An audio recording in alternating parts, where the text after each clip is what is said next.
SRS, help, SRS. Hey there, guys. Joe Simons, like diamonds, salt drunk here. You're wondering, Joe, have you lost your mind? It's SOS. No, it's not. It's SRS, and I truly do need your help, and it's going to take less than 60 seconds. Here's the deal. We've been approached multiple times by these advertisers who want to advertise on our podcast. We've said no to all of them because here's what they want to do. They told us on a 30 to 40-minute show, they want to put 9 advertisements. That means like every few minutes it is going to abruptly stop, and you're going to have to sit through a dumb advertisement. We do not want you to put you through that. It's a bad user experience. We are here to impact as many people as possible. So instead of us taking advertising money, all we ask in return is you do this one thing. It's going to take 60 seconds. It's the SRS. It's subscribe. That takes literally 1 second. If you're on iTunes, pause it right now. You can hit subscribe. If on Stitcher, same thing. So subscribe is number 1. R is review. Just take a few seconds and review this podcast. That's the number 1 way that Apple shares and recommends this to as many people as possible. It helps us make a massive impact and make sure that we never have to put ads on here. And the other one is to share it with anyone you think might love this message. So SRS, subscribe, review, and share. It would mean the world to us, and it helps get this message out there and this podcast out to as many people as possible and keeps it completely ad-free. So here is the message in the podcast for today. Hope you enjoy it. And if you can, please, please, please, SRS, help, subscribe, review, and share. Thank you guys. Love you. Talk to you soon.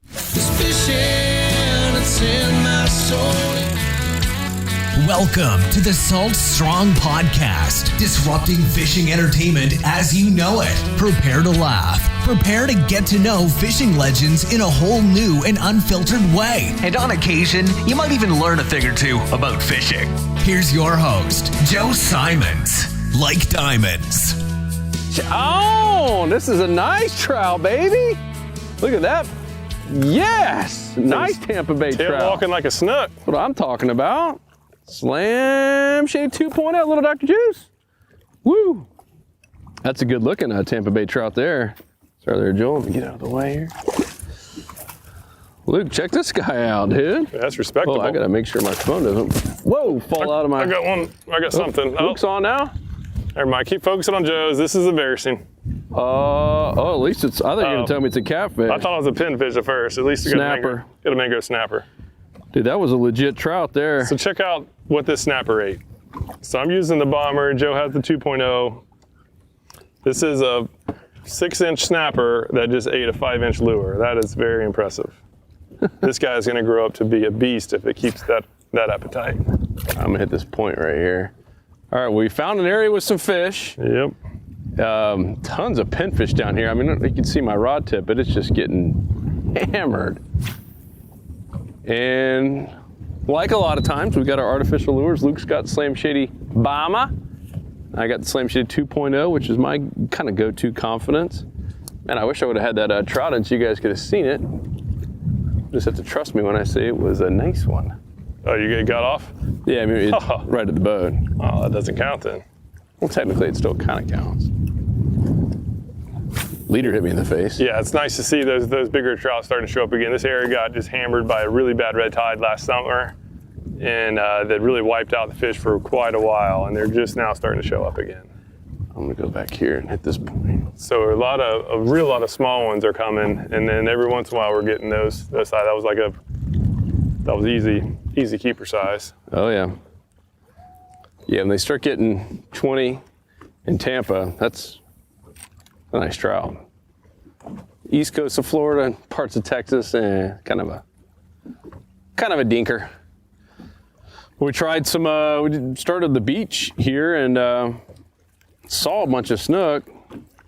It's just hit or miss on the beach. Remember a couple podcasts ago we were on the beach and we ended up shutting the camera off and catching a bunch more. It was just like too easy. And today we saw them, found them. They were just not hungry. They were on to us today. Yep. So yeah, what we have here is a nice little mangrove island surrounded by grass flat. You see the water is nice and clear. We have basically the top of the incoming tide. So you can see, oh, I just got slammed by something. That was probably a snook. But we have the top of incoming tide. And so a lot of these fish are going to be able to push up under these mangroves. So we're having to get up there really close to these mangroves. So we're going to be fishing tight to them. This side of the island is pretty shallow. So this is right now probably a better bet for high tide, just because the fish, you know, can't quite get as far back under the overhangs as they can on the other side of the island. And there's a couple little oyster bars out here too. I saw them on Smart Fishing Spots. And I fished here years ago. I just kind of forgot about it. And so that snook that I did, whatever that I just had thumb me, it was right on the edge of the oyster. So we have mangroves, oysters, and then just off of that is the grass. So that's like the exact type of spot to look for. And did you talk about the tide and what it's doing right now? Yeah, to the top of the incoming. It should be, the current flow is kind of dying off right now. So it's still moving a little bit, but it's dying off. But we at least have the wind just pushing a lot of water up against this shoreline. So even at a slack current, we'll still have, you know, pretty good odds of some action. These pinfish around here are ruthless. Yeah, a lot of, again, the pinfish too, for a while, there weren't even pinfish anything around here. So it's finally recovering. And normally where there's pinfish, there's some other predators around. Yeah, they are just following me. You see them, Luke? Yeah. Like a whole school of them. That is very good to see. It's a slam shady. Yeah, it is. And so for basically this type of fishing, it's like any nook and cranny you can possibly get a lure into, that's where you want to be. Getting up into as far as you possibly can, up into the shade. And crucial for this type of fishing is to go weedless. Have some sort of lure that you can rig weedless. That's why I just love the Bomber personally. This is a big old bulky soft plastic lure. I have a 3/0 Haas Helix hook. Oh. And it skips really nice. What in the world? Yeah, what do you have there? That might be a pinfish. Yeah. Oh no, is that a snapper? Yeah, another snapper. Look at these guys are hungry. Man, whoa, off again. I'll take it. Less chance of me getting pricked. Speaking of that, we had a guy in our town. This is a learning lesson for everyone. Just passed away, young guy. Meaning, whoa. And it was a prick is what happened. He was up in his attic trying to fix something, the AC. Oh, look at that. These little snapper are coming right up. So he goes up into his attic, messing with the AC, cuts himself, and I guess there's something in the AC. You listeners might know. I don't know. It's some term of, it's not like an acid or something, but there's something in the AC that if it does get into your system, which it did, because he had a cut, so a small little cut, like kind of like barely bleeding, like not even worried about it kind of a cut.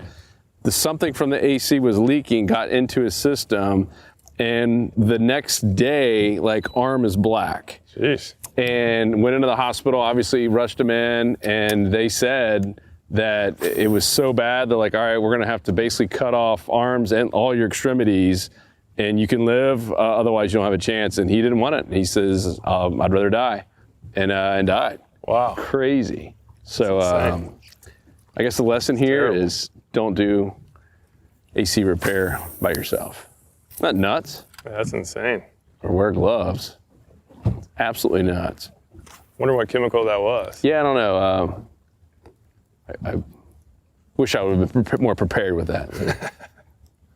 Really turn this into a Bill Nye the Science Guy type of a podcast. Bill Nye the Science Guy. Joel, do you know? Joel's kind of, he's a smart guy. Joel's the kind of guy you want at trivia. He'll surprise you. We ended up going to see kangaroos in Winter Haven, Florida. There's a guy, Paul Schultz, just an amazing guy, artist, and he's got a fantastic property in Winter Haven and has kangaroos, has all kinds of animals in its own little pond that's stocked with everything you can imagine.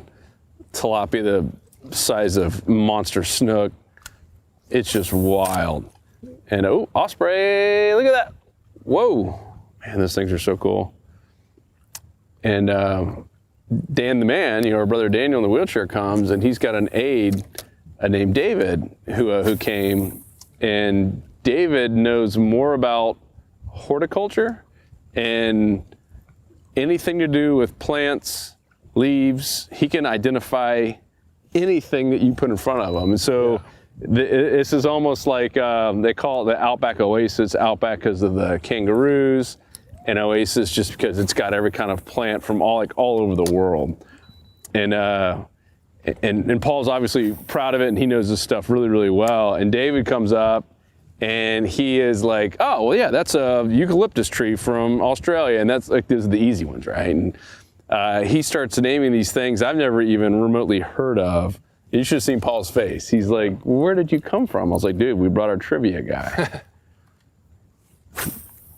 Crazy. I don't know that much. I have an app called Picture This. Have you heard of that? You take a picture of any leaf, tree, trunk, bark. Tells you exactly what it is. Pretty accurate, pretty good accuracy. Always learning, Luke. Always learning. Right. Just like fishing. Always learning. It's a never-ending puzzle. Yeah, it seems like that point where we started nice. is where all the action was. Oh, you just had one? Okay, I just saw a little mullet jump. Yeah, too. mullet jump. Something hit me there. See if I can get that happening. Yeah. So this is a small little island, so we're about to be on the other point of it here in a little bit. Well, that was fast. But then we'll fish the inside as well. Once we get on the non-windy side, that's what. Ooh, I just had something. That's when I'll switch over to the power prawn, and then do some more finesse fishing, where we're skipped up under those trees and letting that natural-looking power prawn do its thing and get some strikes. Power prawn. Yeah, there must be a bunch of little mangrove snapper down there. I got popped like 5 times that cast. Oh man. Oh, you see that? Yeah, that's a bunch of them. That was a bigger snapper Yeah. though. Holy, look, he's coming all the way to the boat. Yeah, there's a little snapper holding on the outside of this oyster bar. All right, I don't mind catching a little snapper. That one was respectable. Yeah. Oh, saw his whole body turn. Snapper love that Slam Shady 2.0.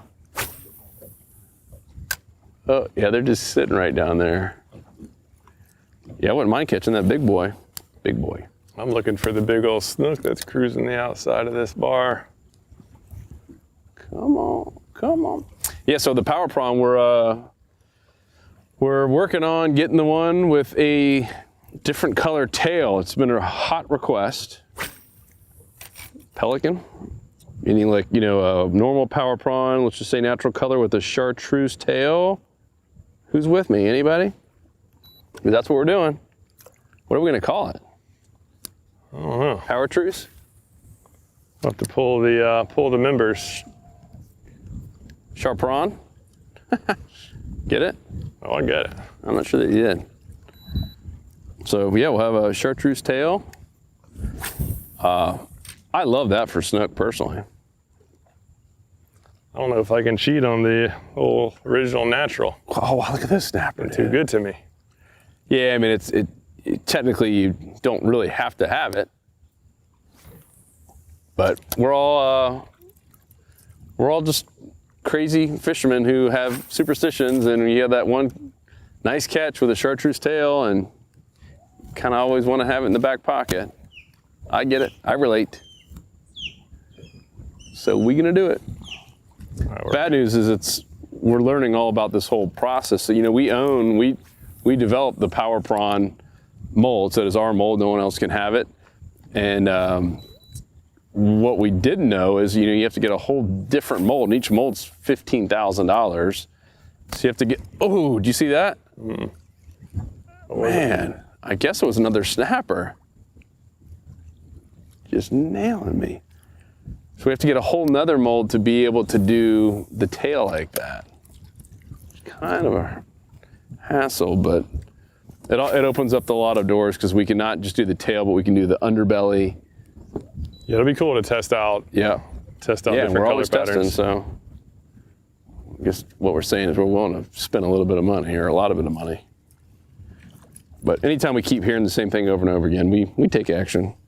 At first, we're like, oh, you don't need a chartreuse tail, Joel, come on. Don't kid me with that. But enough people ask for it. I'm gonna have to get a new 2.0. All right, we're coming up to the this next point.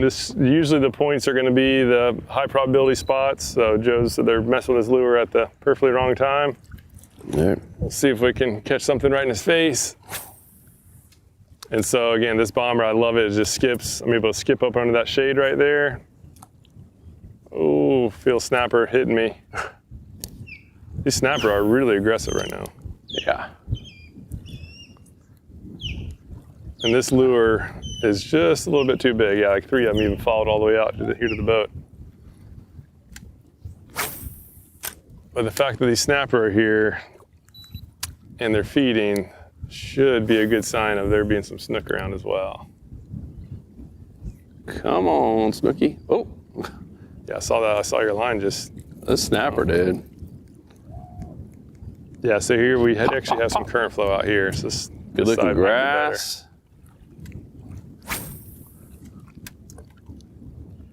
Yeah, but I mean, this bomber, I might have skipped a little bit too good up in there. Yeah, so I'm up in that shade, and so a trick on getting out that works a lot of the time is just to kind of do small little twitches. If that doesn't work, a little bit bigger twitches. There we are. And eventually it'll come right out. Whereas if I was using like a plug with treble hooks, we'd be in the mangroves right now, retrieving that thing. And so I've had a lot of questions coming about rigging on the bomber. Now my new favorite is the 3/0 Haas Helix hook. This is that hook that we built for the power prawns, but with that wide gap there, this gets the job done. The hookup ratio is really good, and it skips better because there's just less material to catch the water, and and it gets less snags as well. So that's now my go-to. Looks like a little trail up in there, doesn't it? Yeah, it is. I've never been on that island. Camp over there. Not this time of year, though, of course. I bet the mosquitoes would be Can you crazy imagine? bad. Why don't you just kick me in the shins? All right, so now we're getting to the calm side. I might switch over to the power prawn And why? because this is finesse time. That power prawn just looks so realistic. We have calm, clear water. The power prawn is my most trusted for getting the big fish to eat. Grass looks good. Man, this water is beautiful. Let's see if I can't get us something here. Oh. Something hit right when it landed. Come on, hit again. Oh, it's this snapper, dang. What's going on with this place? Snappered out. Let's see here. Yeah, and I'm using my mostly new Exist. Couldn't resist. Now there's a bobber up there. Oh yeah, let's keep an eye on that bobber. That could be something on it. Or there might be someone fishing right there in the... Oh yeah, good call. Either way, we're gonna go up here and peek. So we're coming across a point, Yeah, I don't see any boats. and either there's someone laughing at us or... So on to Old Faithful right here. Power prawn. I actually have a big power prawn rigged on the 3/0 hook as Remember that well. one time we came across that bobber on the flat? Yeah, And something big on it. it was something big. And it was moving, and then it would stop for a while and come back up to the top. And we had a chance to throw the cast. We're like, what else do we do? We tried to cast to it. And we had a chance to the cast net, and all of a sudden that thing sensed us and bolted. Yeah, the wind was cranking. That was so funny. That would have been amazing if we could have pulled that off. All right, let's go see what's on that bobber. I think, unless there's some hidden boat in there. Because it's not moving with the wind or the current. So it might be stuck on the bottom there, or there's a fish on it. Yeah, I've actually caught one before where there was a bobber. It was in the Sebastian River. That's what I had a little Carolina skiff, and really windy day. And it would come up, it would be up, and then as I get like 15 feet away, it would go down. And so then I had to wait on it to come back up again. And I literally was messing with it for like 20 minutes. And I've already spent like way too long. And so I put a mirror lure on with a couple treble hooks on it. and it came up, and I finally got the right cast, and I snagged the bobber, and now I'm fighting the fish. Super pumped. I've always dreamed of like getting like a giant bull red or something. Ends up being a catfish. So I wasted all this time, and it was a slimy. It was like a 14-inch catfish that somebody let break them off. Talk about the ultimate backfire. I don't see that thing moving. Never worked so hard for a catfish in my life. But either way, we'll clean it up just for littering purposes. Yeah, we'll see if there's something on it and it eats. That would be hilarious if it starts moving. Yeah, I've seen a tarpon on. I was fishing mangroves similar to this, and there's a bobber moving and motored up to it, and it was like a 3-foot tarpon. There's people talking over there. I wonder if they lost it. Go up next to them. You guys lose this? I'm in the tree. Let's see if you can hook it. All right, Luke's casting up next to it. This water's looking good, though.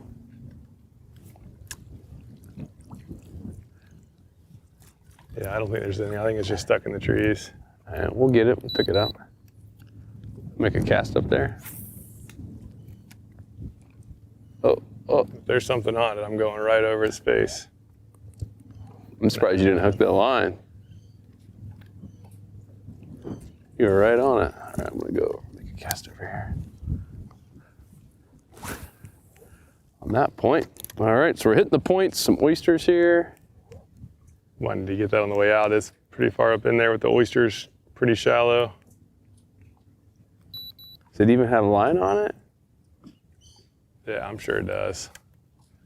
We'll get it after this thing's over. It's going to be a kind of pain to get to. Because this little shoreline up ahead, ooh, something just struck underneath there. Yeah. Or I spooked a mullet, one of the two. But this is a nice little trough where the water goes through here. And there's usually snook. This is an area that I used to fish a lot. Haven't done it since the red tide, though. But there should still be some fish. Needlefish. So given that these mangroves are pretty deep, now I'm just skipping the power prawn up into the shadow up here, and then just letting it do a natural glide down to the water. And if there's a fish around it, they're gonna come out and smack it. This is definitely my most trusted way to fish spots like this. A little bit deeper here. So we've been in a 2 or 3 feet. Now it's sort of 4.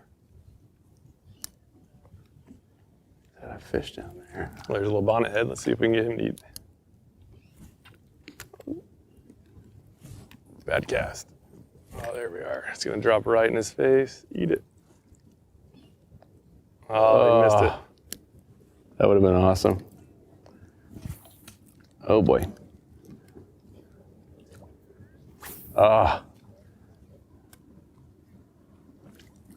Not enough. All right. So we're coming up to the point. I heard someone talking Yeah, around here's the bend. somebody. I think there's somebody right around the corner. We might not be able to go very far. Or this is our chance to moon them. And Joel, what do you vote? Moon them? Oh, well, kind of another slow little bend. Yeah, just the top there. There's the boat. It's the top of the income and stuff around this area where there's just so many mangroves. Like most of the shorelines here, their docks are mangroves, and at the high tide, these fish just get way up in there. Mm-hmm. So the trout are usually the best bet, which is not coincidentally what we've been catching most of today. Oh, we know where to find the snapper. So yeah, it looks like it's a guide up there. So we'll respect him. And he's got paying people. And we'll probably go target trout. Let's go get trout. We'll do a lesson on just the easiest way to go out and just have guaranteed tight lines, and that's going to be trout. Are we too much in the sun for you, Joel? It's like, I don't care. That's much better. Yeah, so we'll close it out here. And another good learning lesson in terms of what to do when it's tough. What was the answer? Just keep casting. Yes, keep casting. But I mean, just really go after trout. Yeah. The outside of the channels is always going to hold a lot of fish. and really throughout the entire day, it's the easiest way to get fish. They're not typically going to be any trophies out there, but there's going to be feed in action. And whether it's trout, ladyfish, Spanish mackerel, jacks, throw a little small paddletail, or these little Power Prawn Juniors is what I'll probably go with. There's going to be some action. Slam Shade 2.0, baby. Weedless still skips well, kind of gets everywhere. And let's be honest here, who caught the biggest trout of the day? So far. 2.0. All right, guys, stay tuned for the next one. We appreciate you big time. And if you haven't checked out Smart Fishing Spots, what the heck are you waiting on? It is game-changing in terms of pre-trip planning, helping you find the feeding zones fast. And the reason we call it smart is twofold. One, it is getting smarter every single day. We're literally adding in new spots. So it's a combination of human intelligence and artificial intelligence. So it's just continually getting smarter every single day. And then two, the spots move. They are smart based on the tides and the wind and the weather. So as you go through there, and you can even go out, I believe it's now 10 days on the Smart Fishing Spots and 14 days on the Smart Fishing Tides. We have a whole tide system as well. And when you go out, it's just to say 7, 8, 9, 10 days, you see the different colors of these spots move based on all of the variables that are being fed into this, like every 15 minutes. So we're getting new data from all these sources about every 15 to 30 minutes. So pretty crazy. If you haven't checked out Smart Fishing Spots, completely complimentary to our Insider members. Just one more reason to join the club. We appreciate you guys big time, and we'll see you in the next episode. Peace, we out. See ya. Woo-woo. 'Cause fishing, it's in my soul. It was passed down to me from the days of old. Find us on the water if there was a way. It's been said my papa, he wrote the book on catching big reds and 20-pound snook. I wish I knew all the things he knew today. For he's the reason why we are this way. And he put fishing in our soul.